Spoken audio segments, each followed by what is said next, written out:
Selamat pagi anak-anak. Pagi, Bu. Semangat pagi ya. Udah pada makan berarti ya? Sudah. Udah ya. Udah pada sarapan ya. Ya alhamdulillah kalau udah makan terus semangat kayak gini kan jadi bawaannya semangat untuk pelajaran berikutnya ya. Nah, biar kita lebih semangat terus juga lebih fokus untuk kedepannya pembelajaran hari ini, ada baiknya kita berdoa terlebih dahulu seperti biasanya, yaitu dipimpin sama ketua kelas. Boleh dipimpin masnya? Ya, sebelum kita memulai pembelajaran hari ini, marilah kita berdoa menurut agama dan kepercayaan masing-masing. Berdoa dimulai.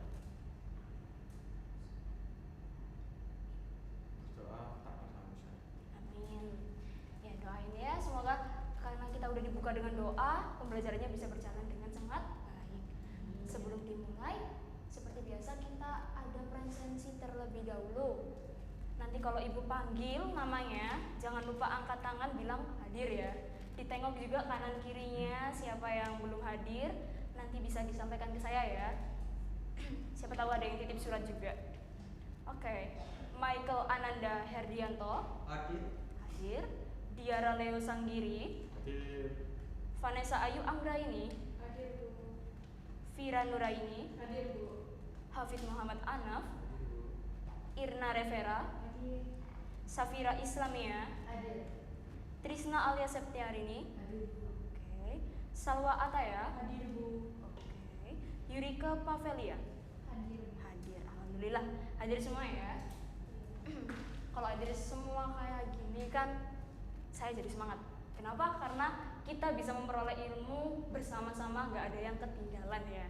Oke, tapi sebelum pembelajaran dimulai biar lebih semangat lagi, di sini kita mau melakukan apa? Warm up dulu. Warm upnya seperti apa? Jadi kalian tahu kan permainan yang tepuk tangan siang, pagi, sore, malam? Tahu ya? Nah, kalau yang pagi itu berapa kali? Satu. Siang? Sore? Malam? Tidak ada, benar. Oke, udah pada siap ya? Mulai ya, saya mulai ya. Pagi, siang, sore, malam. Pagi, siang, malam. Oke, tepuk tangan dulu dong buat teman-temannya. Pada fokus ya. Kalau gitu berarti udah siap ya buat pembelajaran hari ini. Tapi ngomong-ngomong nih, buat pembelajaran hari ini, kira-kira masih ingat nggak untuk pertemuan minggu lalu itu kita mempelajari mengenai definisi dari rapat dengan jenis-jenis dari rapat. Ada yang masih ingat nggak untuk definisi rapat itu apa? Saya mau coba menjawab. Oke, Safira. Menurut saya, rapat adalah pertemuan antara dua orang maupun lebih untuk memecahkan suatu masalah. Tuh, untuk yang jenis-jenis rapat ada yang masih ingat? Saya, Bu. Oke. Menurut saya itu rapat itu ada berdasarkan yang pertama tujuan, itu contohnya pemecahan masalah. Terus ada juga berdasarkan sifat, itu contohnya rapat sosial, rapat formal. Terus ada yang terakhir itu berdasarkan waktu, contohnya rapat mingguan. Betul. Jadi yang disampaikan teman-teman kalian tadi benar ya, mengenai definisi rapat itu tadi perkumpulan antara dua orang atau lebih di mana memecahkan suatu permasalahan, dan juga jenis-jenis rapat tadi ada berapa? Ada tiga. Di mana tadi yang pertama ada tujuan, ada sifat, ada waktu. Oke, jadi kalau udah pada ingat semuanya, Ibu harap di pertemuan hari ini kita udah siap untuk mempelajari selanjutnya.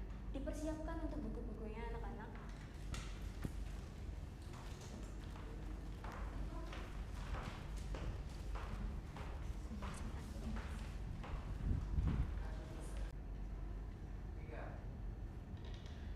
Baik anak-anak, sebelum kita memulai pembelajaran pada pagi hari ini, Ibu punya 2 pertanyaan nih buat kalian. Kalau seandainya kalian bisa menjawab, langsung angkat tangannya ya. Ibu juga pengen tahu nih, kira-kira kalian tuh kemarin udah belajar apa belum? Semuanya siap? Siap. Oke, langsung ke pertanyaan pertama ya. Pertanyaan pertama, ada yang tahu nggak perbedaan antara rapat offline dan juga rapat online? Izin mencoba. Silakan. Jadi kalau rapat online itu rapat yang dilakukan secara virtual menggunakan internet atau bisa juga menggunakan aplikasi seperti Zoom ataupun Google Meet. Sedangkan rapat offline itu rapat yang dilakukan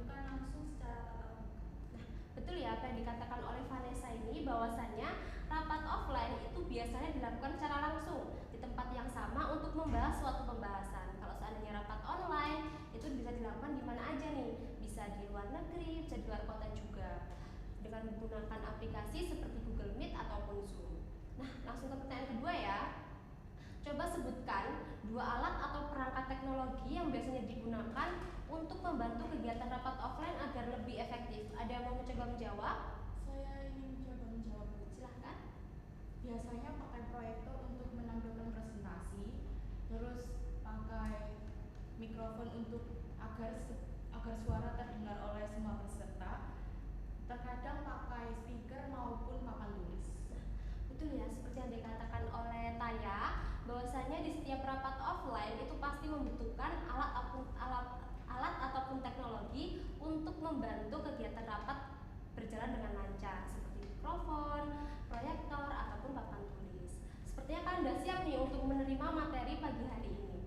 Nah, Ibu juga pengen tahu nih, kira-kira anak-anak yang ada di sini pernah mengikuti rapat offline secara langsung nggak? Kayak rapat organisasi, rapat karang taruna, atau rapat yang lainnya. Ada yang mau berbagi ceritanya?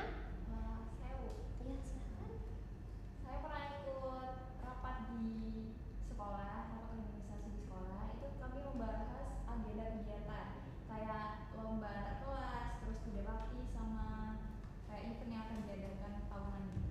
Nah, ternyata Yuri itu pernah mengikuti rapat offline di sekolahnya untuk kegiatan organisasi. Jadi dia itu membahas kegiatan yang akan dilakukan di sekolahnya. Tadi kan juga membahas tentang perangkat atau alat teknologi ya. Tadi kalau di rapatnya Yuri itu ada perangkat atau alat teknologi juga nggak?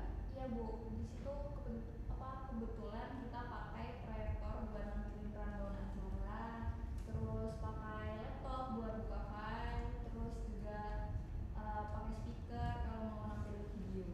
Nah, berarti yang dijawab oleh teman-teman tadi udah benar ya, kalau seandainya di setiap rapat offline itu pasti memerlukan alat dan juga teknologi. Yang penting itu biasanya ada proyektor dan juga ada speaker. Ada yang mau berbagi ceritanya lagi? Saya Bu. Ya, silakan. Jadi saya pernah ikut dalam rapat kedinasannya di orang tuaku. Nah, nyata ruangan mereka itu sifatnya benar-benar formal dan juga lebih luas dari yang kira. Nyata mereka sudah menyiapkan proyektor yang sudah menyesuaikan ukuran, jadi penonton juga bisa melihat dari belakang yang sangat jauh, dan juga pengeras suara yang sudah disesuaikan dengan sesuai ukurannya, jadi para audiens dari belakang juga masih bisa mendengarkan dari depan para pembicara. Oke, jadi kalau jawaban teman-teman kalian tadi nih bisa disimpulkan ya, kalau seandainya dimanapun tempatnya, mau tempatnya luas, mau tempatnya kecil, itu perlu alat dan juga teknologi. Kalau tempatnya emang besar, ya udah alatnya harus lebih proper lagi atau harus lebih siap lagi supaya audiens yang di belakang bisa kedengeran. Kalau seandainya nggak ada proyektor nih, yang di belakang bisa kedengeran nggak nantinya? Enggak ya. Kalau nggak ada speaker, bisa kedengeran nggak nanti suaranya? Oke. Jadi hari ini udah tahu nih kita akan belajar tentang apa ya. Yang pertama kita akan belajar mengenai persiapan rapat offline. Yang kedua kita akan belajar mengenai prosedur rapat offline dari awal hingga akhir. Yang ketiga kita juga akan belajar mengenai etika dan juga tata tertib dalam rapat offline. Yang keempat kita akan membahas mengenai tantangan dalam rapat offline. Dan yang terakhir mengenai solusi dari tantangan tersebut. Dari materi kita bahas hari ini ada 5. Nanti akan diberikan studi kasus ya. Lalu tujuan dari pembelajaran pada pagi hari ini itu ada 3. Yang pertama, kalian bisa memahami apa itu prosedur rapat offline dari sebelum rapat dimulai, saat rapat dimulai, dan juga setelah rapat dimulai. Yang kedua, kalian diharapkan bisa memahami persiapan sebelum rapat offline dimulai. Jadi kalian tahu nih, persiapannya tuh apa aja sih di dalam rapat offline. Kalau seandainya mau rapat offline itu yang disiapkan harus apa aja. Ada proyektor, komputer, seperti yang disebutkan oleh teman-teman tadi. Lalu ada juga nih, apa yang 3 yang lebih penting, kalian harus bisa berpikir kritis untuk pengerjaan studi kasus yang akan diberikan nantinya. Jadi mari kita mulai pembelajaran pada pagi hari ini dengan penuh semangat dan juga percaya diri. Mohon dipersiapkan dirinya bahwasanya nanti akan ada studi kasus yang akan dikerjakan. Nah, nanti kalau seandainya studi kasusnya sudah diberikan, kalian bisa ya mengerjakan dengan teliti, dengan baik, dengan kelompok kalian nih. Jadi nanti bisa dikerjakan bareng-bareng, gitu, didiskusikan bareng-bareng, dan bisa dipersiapkan semuanya. Bisa dipersiapkan alat tulisnya sekarang juga.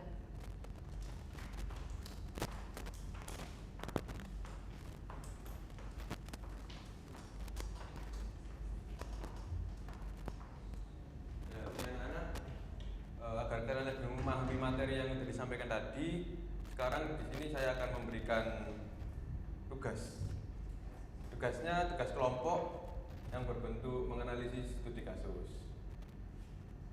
Ya.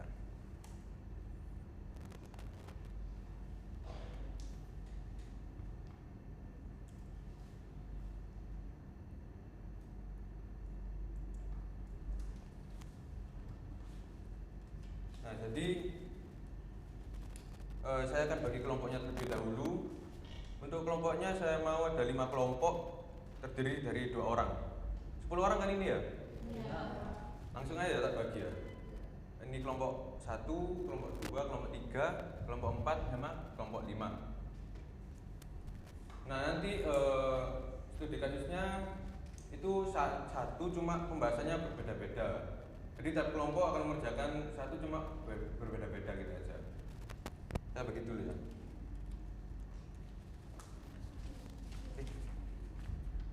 Satu, dua,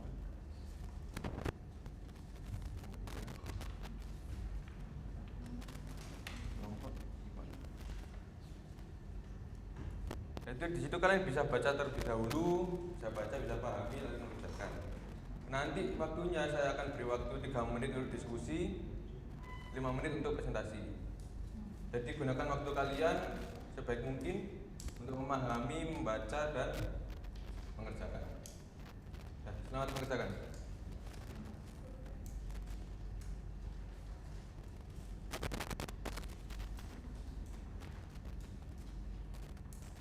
Dibaca-baca dulu ya.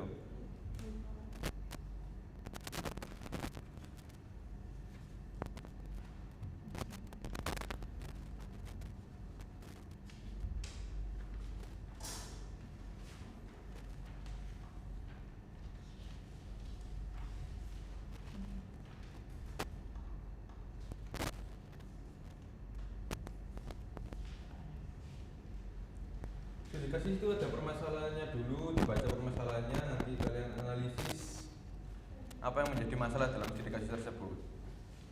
Jadi kalian bisa tahu solusinya gimana.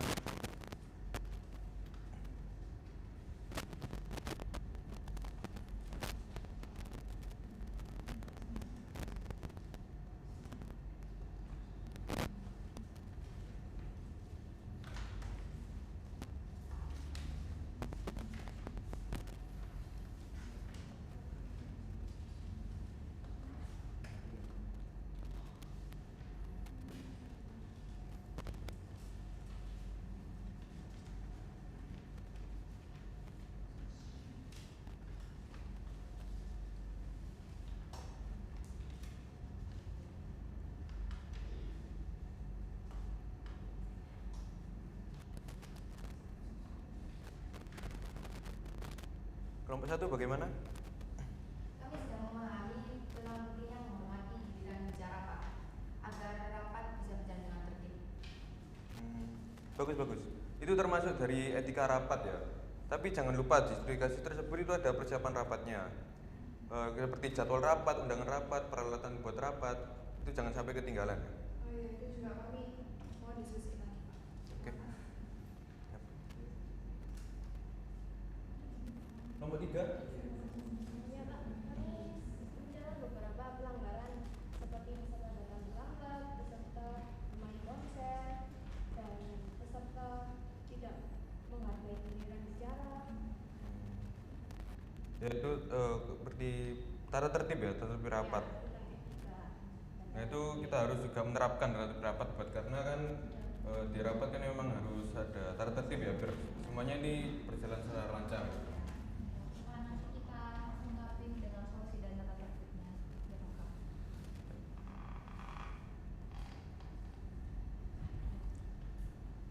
Sudah selesai semuanya? Ya karena waktunya udah selesai, jadi kalian akan mempersiapkan ke depan. Mulai dari kelompok 1 terlebih dahulu.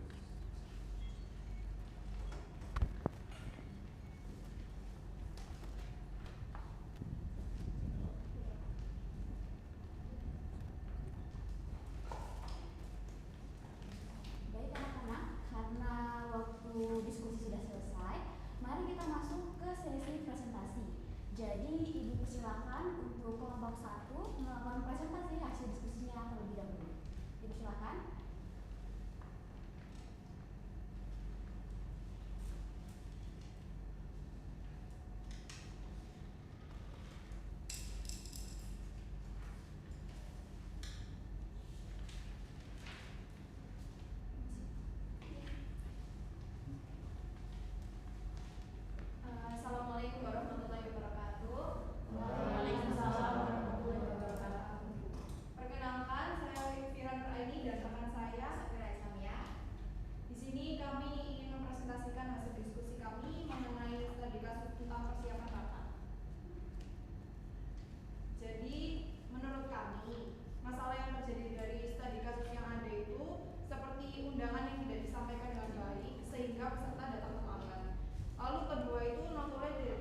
tanggung jawab atau PJ harus menunjuk moderator dan notulen jauh-jauh hari sebelumnya, serta memperhatikan alat bantu seperti proyektor sudah dipersiapkan sebelumnya.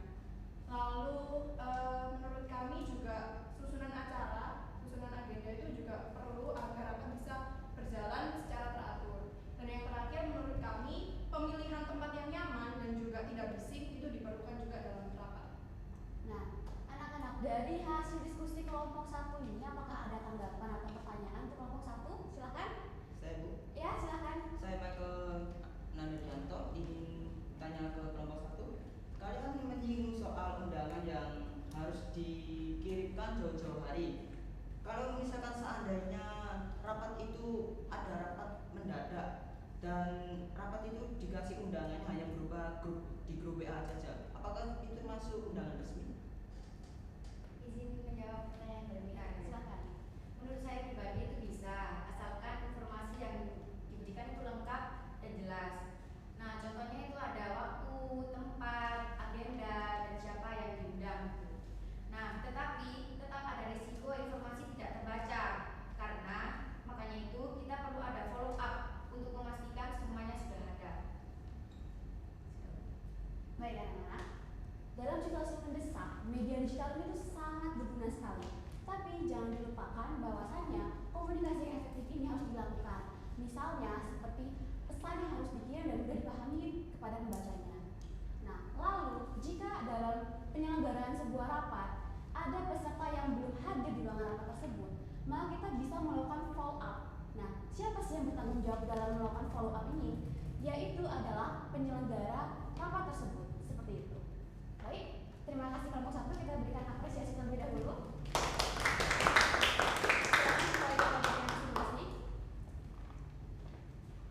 Saya persilakan untuk kelompok 2 mempresentasikan hasil diskusinya.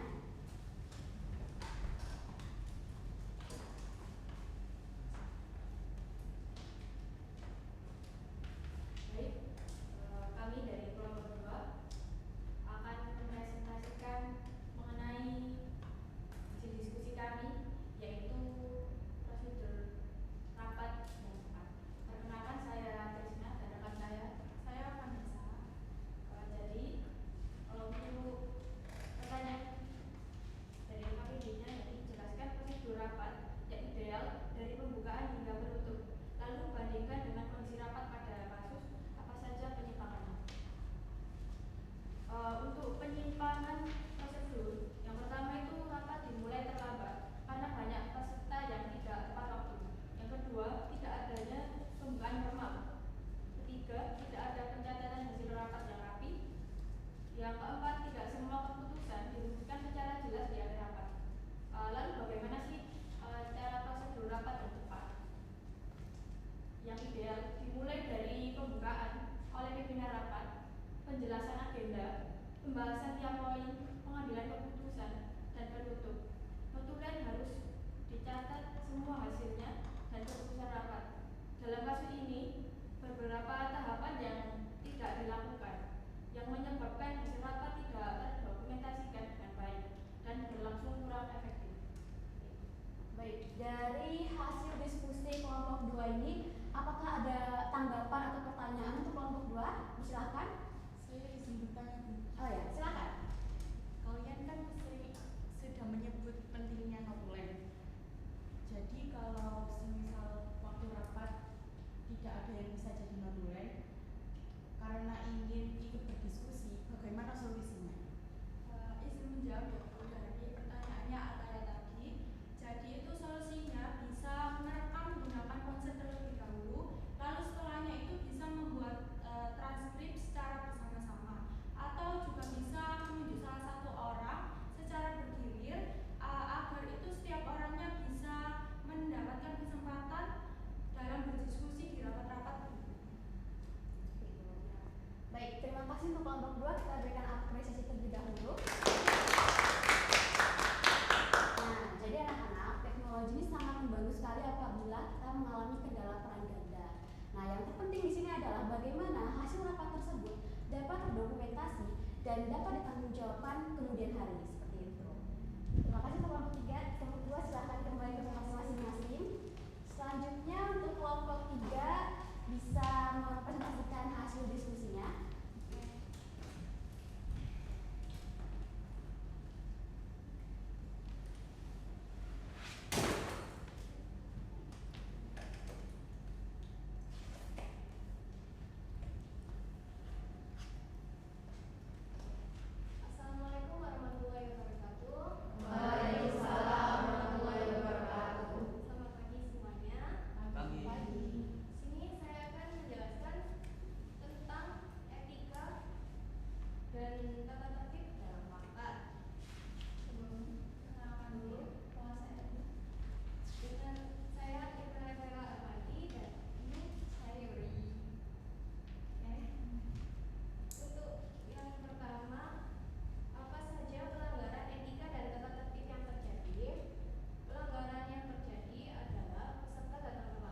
silahkan.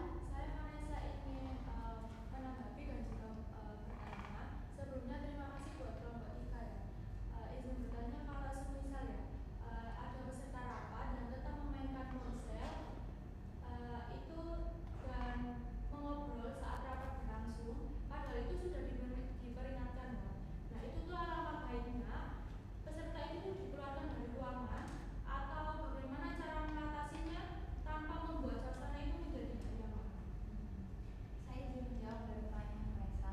Jadi kita punya solusi itu daripada langsung dikeluarkan itu kita pimpin rapat biasanya itu memberikan teguran secara halus di depan umum secara terang-terangan gitu, atau setelah sesi rapatnya berakhir, atau bisa juga kita membuat aturan dari awal itu kalau yang melanggar aturan itu dipersilakan untuk keluar. Terima kasih. Baik, kita berikan apresiasi terlebih dahulu untuk kelompok 3. Nah, anak-anak, ketika kita mengadakan atau kita menghadiri sebuah rapat, pentingnya bagi kita untuk menjaga ketertiban dalam rapat tersebut. Jangan sampai kita malah membuat konflik baru. Nah, di sini hal yang terpenting adalah bukan bagaimana kita bisa menjauhi konflik tersebut, nah bagaimana kita bisa menyelesaikannya secara dewasa seperti itu. Baik, terima kasih untuk kelompok 3. Silakan duduk tempat masing-masing. Selanjutnya untuk kelompok 4 bisa maju dan mempresentasikan hasil diskusinya.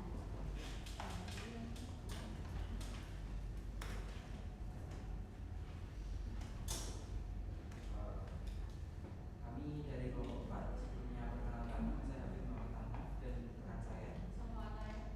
Baik, kami di sini diminta untuk menganalisis tantangan yang terjadi pada studi kasus rapat koordinasi acara perpisahan kelas 12 SMA Cendekia. Nah, untuk tantangan yang kami dapat dari studi kasus tersebut adalah adanya manajemen waktu yang buruk, lalu tidak semua peserta itu siap dengan gagasan dan ide untuk masing-masing peserta dan tidak pahamnya seluruh peserta atas gagasan dan ide yang dibahas. Lalu tidak adanya penanggung jawab dokumentasi dan perbedaan pendapat yang tidak ditangani secara dewasa. Jadi tantangan semacam itu memang umum terjadi pada rapat ya. Jadi umumnya itu koordinasi anggota yang sulit, yang memperparah rapatnya, lalu terus ada perencanaan yang kurang matang, serta tidak tegasnya pemimpin dalam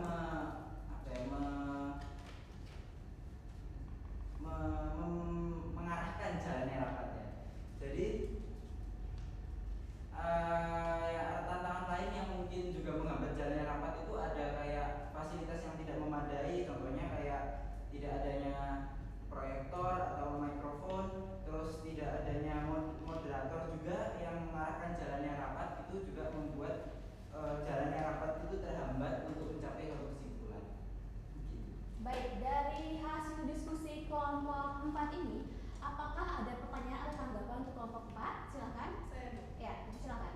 Saya Vira dari kelompok 1 ingin bertanya kepada kelompok 4. Semisal jika terjadi konflik antar peserta rapat yang membuat suasana itu menjadi tegang, kira-kira siapa yang akan bertanggung jawab? Moderator, pimpinan rapat, atau semua peserta rapat? Saya izin menjawab pertanyaan dari Vira. Yang paling utama dalam pimpinan rapat adalah pimpinan rapat karena beliau punya tugas dan otoritas tanggung jawab yang besar untuk mengarahkan jalannya rapat. Terus namun moderator juga bisa membantu meredam emosi. Peserta juga harus punya kesabaran untuk menjaga emosi atau suasana yang ada di dalam ruangan. Baik, terima kasih untuk kelompok 4. Mari kita berikan apresiasi terlebih dahulu. Nah, anak-anak, konflik dalam sebuah rapat adalah hal yang wajar. Nah, jadi seperti yang Ibu tadi bilang, bagaimana kita bisa mengelola konflik tersebut secara dewasa. Nah, pentingnya bagi pimpinan, moderator, dan seluruh partisipan dalam rapat tersebut untuk saling melengkapi satu sama lain, seperti itu. Baik, untuk kelompok 4 bisa kembali ke tempatnya masing-masing. Selanjutnya untuk kelompok terakhir ya, ada kelompok 5, dipersilakan untuk maju dan mempresentasikan hasil diskusinya.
briefing sebelum rapat.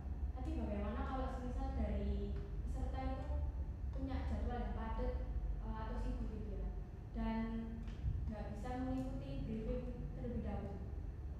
Oke, jadi saya jawab untuk pertanyaan Krista. Sebenarnya untuk masalah yang orang yang nggak bisa ikut briefing itu kita bisa gantikan dengan menyebarkan ringkasan briefingnya secara tertulis dengan melalui grup atau email. Jadi peserta yang tidak bisa mengikuti briefing itu masih bisa mengetahui apa yang harus dilakukan sebelum adanya rapat dalam gambar buku. Jadi mereka itu secara nggak langsung juga bisa mendapatkan gambaran secara awal apa yang diisi dari rapat itu sendiri. Baik, terima kasih untuk kelompok 5. Mari kita berikan apresiasi terlebih dahulu untuk kelompok 5. Nah, jadi solusi yang diberikan oleh kelompok 5 ini sudah benar sekali. Jadi menunjukkan bagaimana mereka ini memiliki sifat yang adaptif, atau bisa dikatakan bahwa mereka ini memiliki sifat yang bisa menyesuaikan dengan lingkungannya, apalagi di dunia kerja sekarang seperti ini. Nah, terima kasih untuk kelompok 5, bisa kembali ke tempat duduknya masing-masing.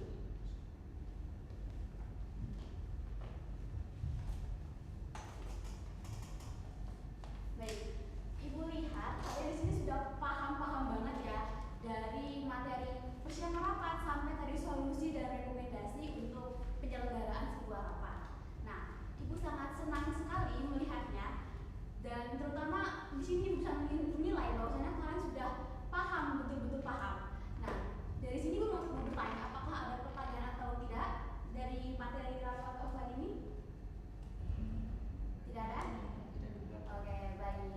Nah, Ibu juga sangat senang sekali melihat kalian karena kalian dapat mengetahui aspek-aspek yang ada dalam sebuah rapat offline seperti itu. Jadi, pesan Ibu untuk kalian, bagaimana kalian di kedepannya bisa menggunakan semua ilmu-ilmu yang sudah kalian dapatkan, ilmu-ilmu kalian yang sudah kalian pelajari itu direalisasikan ketika kalian hendak melakukan rapat offline seperti itu. Baik anak-anak, setelah kita berdiskusi bersama dan mendengarkan presentasi dari kelima kelompok, sekarang mari kita menyimpulkan pembelajaran kita hari ini ya. Tapi sebelum Ibu menyimpulkan pembelajaran kita hari ini, Ibu ingin tahu siapa yang bisa menyebutkan beberapa hal penting yang sudah kalian dapat dalam pembelajaran kita hari ini. Saya Bu. Ya, silakan. Izin jawab. Jadi yang saya dapatkan hari ini adalah pentingnya persiapan untuk menjalankan suatu rapat, karena memang ada banyak sekali faktor yang menentukan berjalannya suatu rapat, kayak kesiapan tempatnya, kesiapan anggotanya, sampai ke kesiapan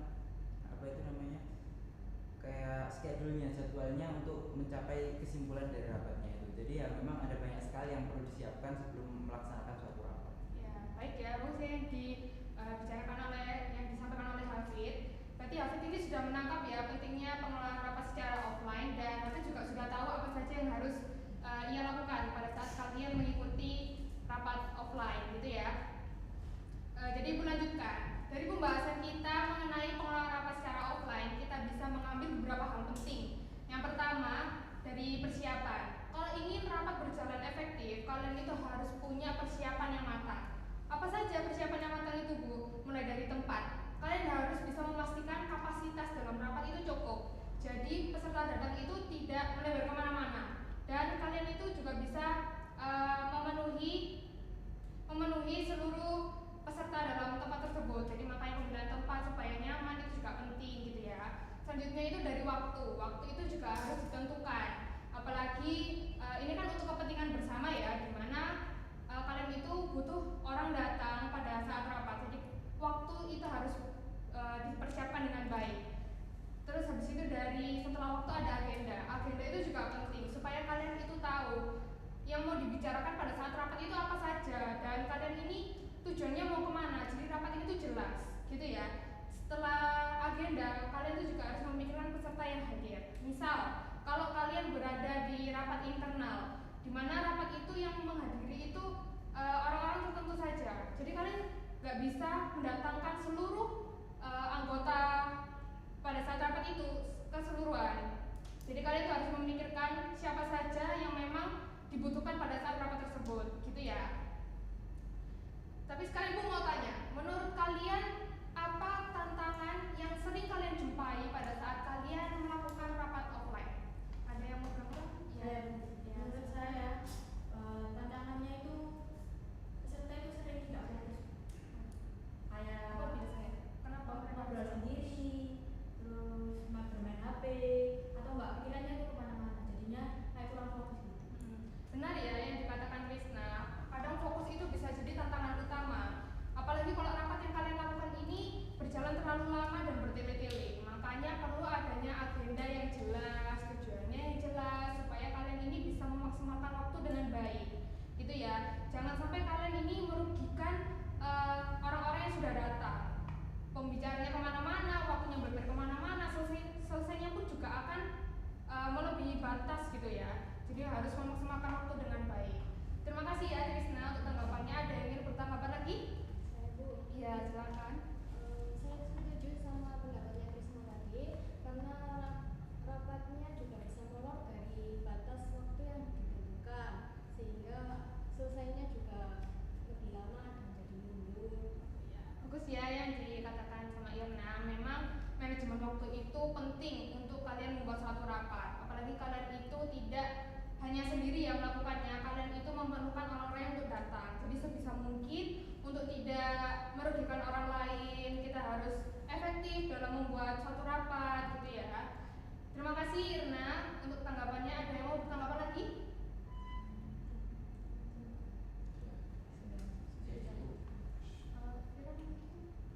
Saya mau bertanggapan nih satu lagi ya. Iya. Menurut saya juga kadang koordinasinya kurang jelas Bu. Apalagi kalau pesertanya itu dari divisi yang berbeda-beda, jadinya ada miskomunikasi dan itu menjadi kalau belum lagi kalau tidak satu pendapat gitu sama hasilnya. Nah yang dikatakan Kira ya, itulah kenapa kalian itu harus punya strategi dan solusi yang kalian sampaikan pada saat presentasi tadi itu tuh bisa menyelesaikan permasalahan yang kalian dapatkan gitu ya, seperti penggunaan teknologi. Ya walaupun kita melakukan rapat ini secara offline, kalian ini nggak bisa lepas dari teknologi, apalagi untuk menunjang keberhasilan suatu rapat gitu ya. Dari kayak misalkan ini aja, papan tulis proyektor ini membantu kalian pada saat kalian melakukan rapat offline gitu kan. Kalian bisa menampilkan materi, kalian bisa menjelaskan materi kepada peserta itu dengan baik. Makanya penggunaan teknologi itu gak bisa lepas walaupun kita tuh berada dalam rapat offline. Manajemen waktu sudah jelas, manajemen waktu itu penting karena kita harus memanage waktu dengan baik, kita harus efektif dalam memanfaatkan waktu gitu ya. Dan yang terakhir itu komunikasi yang jelas. Seperti yang dibilang tadi kan, kalau tantangannya itu ada miskomunikasi, makanya ada rapat supaya informasi yang kalian dapatkan itu jelas, nggak ada miskomunikasi. Makanya harus buat komunikasi ini sejelas mungkin supaya bisa mendapatkan hasil dan kalian bisa menerapkan dari hasil tersebut, gitu ya. Terima kasih Vira untuk tanggapannya. Dari penjelasan Ibu, Ibu ingin menyimpulkan kalau kita ini bukan hanya secara teori. Yang kita pelajari hari ini itu bagaimana kita bisa berpikir kritis, menganalisis permasalahan yang dari studi kasus yang kalian sudah diberikan tadi, ya kan? Kalian juga bisa menganalisis solusi dari tantangan yang bisa kalian dapatkan dari studi kasus tersebut. Ya, jadi semoga pembelajaran kita hari ini itu bisa menjadi bekal kalian untuk apabila kalian ini berada dalam suatu rapat, baik itu di sekolah, organisasi maupun di dunia kerja, gitu ya. Mungkin dari penjelasan Ibu ada yang mau ditanyakan lagi atau dirasa cukup? Cukup. Baik, kalau dirasa cukup.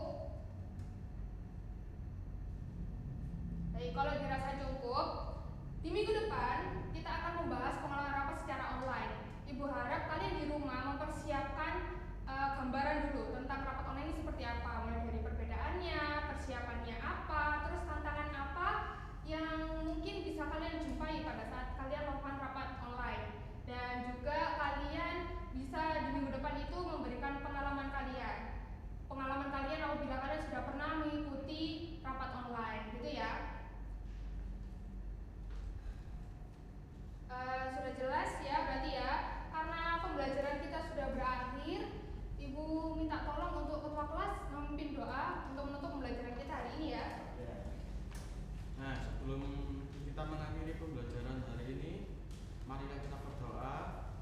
agama dan kepercayaan masing-masing. Berdoa dimulai.